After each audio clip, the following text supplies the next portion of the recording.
Hello everyone, আমি Rimpa from West Bengal. আজকে তোমাদের সামনে একটা রেসিপি নিয়ে চলে এসেছি। আজকে হলো কড়াইশুঁটি আলু দিয়ে কষা কষা তরকারি, আর তার সাথে হলো ডুবো তেলে ভাজা খাস্তা পরোটা। তো তোমরা ভিডিওটা দেখতে থাকো। এখানে টমেটো, পেঁয়াজ আর এখানে নিয়েছি সাদা আলু, সেগুলোকে কেটে নিয়েছি। আর তারপরে কড়াইয়ে তেল বসিয়ে দিয়ে তরকারিটা চাপিয়ে দেবো। তো তোমরা কারা কারা এরকম রেসিপি পছন্দ করো বলো তো? আর এই শীতের আমেজে না এসব খাবার বেশ হলে জমে যায়, তাই না বলো? আর সকলকে বলিনি, যারা আমার ভিডিও পছন্দ করো তারা তো পছন্দ করোই, আর যারা নতুন তাদেরকে আমার পরিবারে স্বাগত। সকলে ঝট জলদি চলে আসো। তো আর এই দেখো, আমি তেলের মধ্যে ফোড়নও দিয়ে দিলাম, একটা শুকনো লঙ্কা, তেজপাতা আর গোটা জিরে। তার মধ্যে পেঁয়াজগুলোকে দিয়ে দিলাম। এবার পেঁয়াজগুলোকে একটু ভাজার পালা।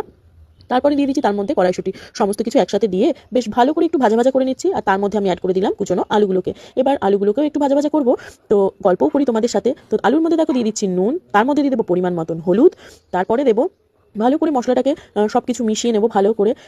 আর তারপরে যে সব টমেটো কুচি, তারপরে যেসব কাঁচা লঙ্কা কুচি, যেগুলো আরও কিছু ছিল সেগুলোকে আমি অ্যাড করে দেবো। আমাদের বাড়িতে কিন্তু ঝাল সেরকম খায় না, তার জন্য আমি দুটো কাঁচা লঙ্কা দিয়েছি। যেহেতু আমাদের পুচকুসোনা এখন নতুন নতুন খাওয়া চালু করেছে, ওই জন্য একটু ঝালটা কমই দিই।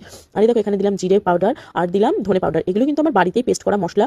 তো তোমরা যারা কেনাটাও ইউজ করো তো তারা তো করবে। আর আমি মনে করি কেনার থেকে বাড়ির মশলাতে না টেস্ট একটু আলাদাই হয়, আলাদা পরিমাণে, আর স্বাদটা খুব সুন্দর হয়। মশলাটা কষিয়ে তার মধ্যে দিয়ে দিলাম জল। এবার পালা টকবক করে ফোটার পালা। আর চলো তরকারিটা ফুটতে থাক, আর এদিকে আমি ময়দাটা মেখে নিই। ময়দাটা কিন্তু আমি মাখিনি, ময়দাটা মেখেছে তোমাদের দাদাভাই। এই দেখো, ময়দার মধ্যে দিল নুন, তার মধ্যে দিল চিনি, এবার দিচ্ছে সাদা তেল। তো তারপরে দিয়ে তোমার দাদাভাই, এই দেখো বললাম যে একটু মেখে দাও, তো ও বেশ ভালোই ময়দা মেখে দিতে পারে জানো তো। আর ময়দাটা কিন্তু মেখেছে খাস্তা কচুরি যেহেতু, সেই জন্য কিন্তু ময়দাটা গরম জল দিয়ে মেখেছে, আর তাতে ভালো হয়। এই দেখো, এদিকে তরকারিটা দেখো কেমন টকবক করে ফুটছে, আর ঝোলটাও দেখেছো দেখতে কতটা সুন্দর লাগছে। আর সত্যি তাই, খাওয়াটা কিন্তু দারুণ টেস্ট হয়েছিল। আর রান্নাটা কিন্তু খুব তাড়াতাড়ি হয়ে যায়, যেহেতু আলুগুলো কাটাগুলো একটু ছোটো ছোটো করে, সেই কারণে। দেখো হয়ে গেছে প্রায় তরকারিটা। আর আমি এর মধ্যে একটু গরম মশলা দিয়ে দিলাম, আর দিয়ে তরকারিটাকে একটা পাত্রের মধ্যে ঢেলে রাখবো। তারপরে ভাজার পালা হলো খাস্তা পরোটাটা। তো তোমরা দেখতে থাকো। ডোটা বেশ ভালো করে মেখে তোমাদের দাদাভাই অনেকক্ষণ রেখে দিয়েছে, যতক্ষণ তরকারিটা হচ্ছিল। এই দেখো, এবার ডো থেকে লেচিগুলো কেটে নিয়ে বেলে ভাজলেই হয়ে যাবে খাস্তা কচুরি। আর আমার ভিডিও তোমরা কারা পছন্দ করো বলো তো? অতি অবশ্যই লাইক কমেন্ট শেয়ার করো, আর আমার পাশে থেকো। যারা ইউটিউব থেকে দেখছো তারা চ্যানেলটাকে সাবস্ক্রাইব করে দিও, আর যারা ফেসবুক থেকে দেখছো তারা কিন্তু ফলো দিয়ে পাশে থেকো। আর এই দেখো, দেখেছো বললাম না সেই ডুবো তেলে খাস্তা মানে পরোটা? তো এই পরোটাটা কিন্তু আমার ছেলে খেতে প্রচন্ড ভালোবাসে, যেহেতু মচমচ করে আর খুব টেস্টি। জানো তো, তোমরা বাড়িতে একবার এরকমভাবে ট্রাই করো না, দেখো খুব টেস্টি লাগবে।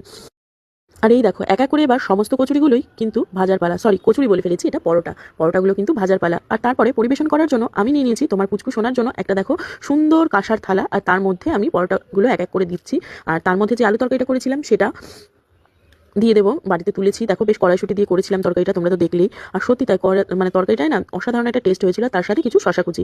তো ডিশটা কেমন লাগলো বলো? অতি অবশ্যই কিন্তু কমেন্টে জানাবে। আর তোমাদের কাদের কাদের বাড়িতে এরকম খাবার বানানো হয়েছে এই শীতে, তারাও কিন্তু অতি অবশ্যই কমেন্টে জানাবে। হ্যাঁ, আর সকল বন্ধুদেরকে অন্তর থেকে অনেক অনেক ভালোবাসা। তোমরা এভাবেই পাশে থেকো, তাহলে আমার জার্নিটা অনেকটাই সহজ হয়ে যাবে। তো সেই কারণেই বলা আর কি।